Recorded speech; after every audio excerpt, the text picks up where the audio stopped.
গভীর মন্দে শুনুন, নবী আমার শুয়ে আছেন, তিনি গাছের নিচে বিশ্রাম নিচ্ছেন। হঠাৎ একটা কাফের নবীর পাশে আসলো। নবীর পাশে ঈশা তলোয়ার বের করে নবীজিকে হত্যা করবে। মনে মনে বলতেছে, এবার আমি মুহাম্মদকে পেয়েছি, মুহাম্মদের মাথা দ্বিখণ্ডিত করে ফেলবো। কে এখন বাঁচাবে?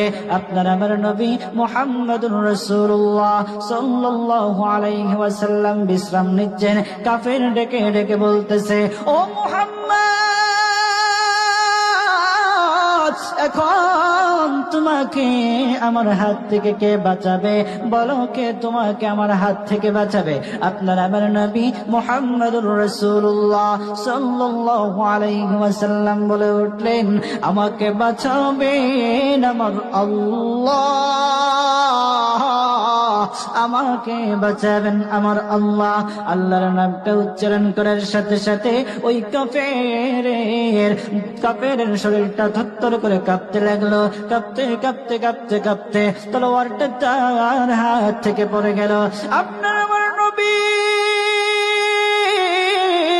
মুহাম্মদুর রাসূলুল্লাহ সাল্লাল্লাহু আলাইহি ওয়াসাল্লাম তলোয়ারটা হাতে নিয়ে বললেন, রে এখন তোকে আমার হাত থেকে কে বাঁচাবে?